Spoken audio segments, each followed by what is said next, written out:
Hey y'all, come spend a day with me in Baguio. Okay, so we spent 3 days and 2 nights here in Baguio and this is the first day. So bumiyahe kami from Calamba to Baguio kasi may isang diretsong ruta na doon. This is the first stopover. And then, second stopover naman, kumain na kami dito ng breakfast and lunch. And meron ditong sobrang cute na pusa. Lapit siya ng lapit sa akin. We just had tinola and rice. And of course, nakaspot ako ng potato corner. At ayan, umaaura-aura lang siya. Siyempre, bumili tayo ng fries. And on the road na naman tayo. After 5 to 6 hours, nakarating na kami here sa SM Baguio and we decided na iwan muna yung mga gamit namin sa tourist lounge. Then after that, we immediately went to UP Baguio kasi enrollment talaga yung pinunta namin dito. Kukunin ko sana yung clearance ko dyan kaso cut off na. So, ayan, nagpicture muna kami sa labas and then bumalik kami sa SM Baguio for groceries and nag-lunch din kami dyan. Then, nag-check-in na kami sa hotel. This is, sa may Legarda, Ganerch. Ito yung itsura ng hotel.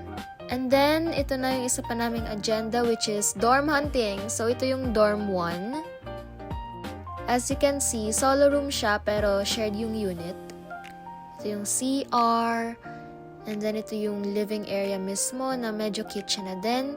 Tapos, sa labas kami pwede maghugas ng plato. And then, off to dorm number 2.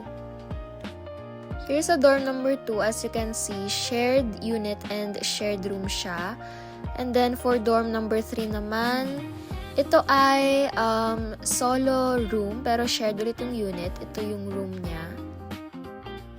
Dorm number 4, shared room and shared unit din. Tapos, naglakad-lakad muna kami. Ayan, naghahanap ng iba pang dorm.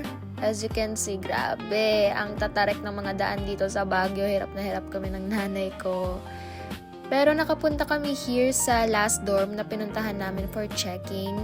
Ito yung unang unit nila. Solo unit to. Ibig sabihin is wala kang kasama, wala kang ka-share. Tapos ito namang next. Pwede mong i-solo pero pwede rin may kahati ka kasi dalawa yung bedroom niya. Tapos, ito naman, yung parang solo rooms nila. And then, we are back sa hotel. Get on ready with me, guys. Kasi tomorrow is mahaba-habang journey ulit. Bye!